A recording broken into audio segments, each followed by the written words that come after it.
दोस्तों, मुस्लिम सियासत को लेकर अब्बास सिद्दीकी पीरजादा, ओवैसी और अजमल का इस लोकसभा चुनाव में लिटमस टेस्ट होना है। अजमल इन वोटरों के सारे किंग मेकर बनने का सपना संजोए हुए है, तो वहीं असदुद्दीन ओवैसी खुद हैदराबाद सीट से चुनाव लड़ रहे हैं।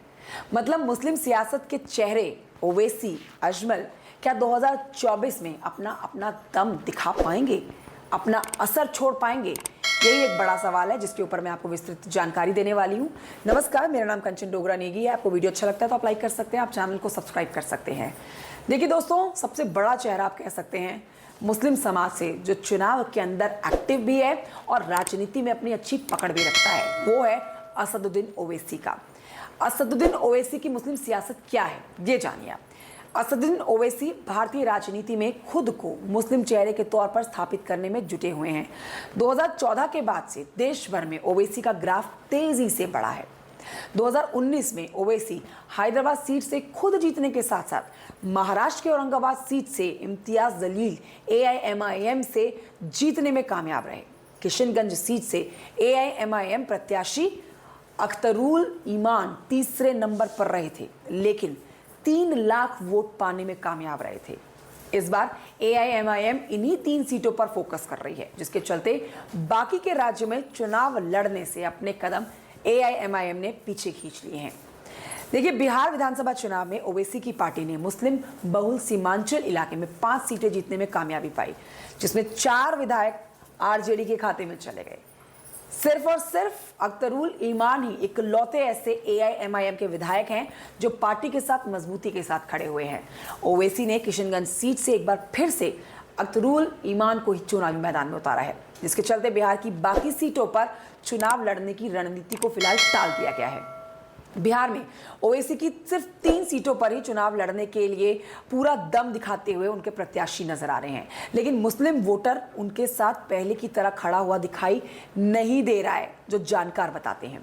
देखिए, असदुद्दीन ओवैसी खुद हैदराबाद सीट से किस्मत आजमा रहे हैं। पिछले चुनाव में हैदराबाद के साथ महाराष्ट्र की औरंगाबाद सीट जीतने में ओवैसी ने कामयाबी पाई, लेकिन किशनगंज सीट पर कुछ वोटों से वो पीछे रह गए। ओवैसी इस बार इन तीनों लोकसभा सीटों पर अपने प्रत्याशियों पर पूरा का पूरा जोर लगा रही है।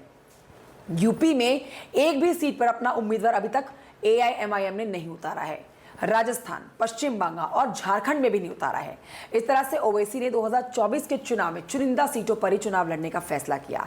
हालांकि पहले बिहार से लेकर महाराष्ट्र और यूपी तक में अपने उम्मीदवार उतारने का उन्होंने ऐलान किया था, लेकिन बाद में अपना फैसला उन्होंने बदल लिया। अब आप जल्दी से जान लीजिए कि मुस्लिम पैटर्न आखिर टेंशन क्यों बढ़ा रहा है मुस्लिम राजनेताओं की। देखिए, बीजेपी नेतृत्व वाले NDA और कांग्रेस की अगुवाई वाले इंडिया गठबंधन के बीच लोकसभा चुनाव जो है पूरी तरह से सिमटता हुआ नजर आ रहा है। इस तरह से NDA बनाम इंडिया गठबंधन की लड़ाई में मुस्लिम वोटिंग पैटर्न जो है वो मुस्लिम सियासत के सहारे जमीन तलाशने वाले नेताओं की टेंशन बढ़ा रहा है। इसकी वजह से मुसलमानों का एक बड़ा तबका जो है वो गठबंधन के साथ खड़ा हुआ नजर भी आ रहा है, जिसके चलते ओवैसी ने यूपी में लोकसभा चुनाव लड़ने से अपने कदम पीछे खींच लिए। विपक्ष लगातार ओवैसी से लेकर अजमल और अब्बास सिद्दीकी तक को बीजेपी की B टीम बताता रहा। 2024 में मुस्लिम सियासत के चेहरे माने जाने वाले तीनों ही नेता बीजेपी की B टीम के नैरेटिव को हर हाल में तोड़ना चाहते थे। इसके अलावा मुस्लिम वोटों का भी झुकाव जिस तरह से इंडिया गठबंधन की तरफ होता हुआ दिख रहा है, उससे भी इनकी चिंता बढ़ गई है। तो असदुद्दीन की चिंता तो यही है, लेकिन जिन प्रमुख पार्टियों में उन्होंने अपने कैंडिडेट्स इस बार उतारे हैं, उनकी जीत का दम AIMIM पक्के तरीके से कर रही है। 4 जून को नतीजे बताएंगे।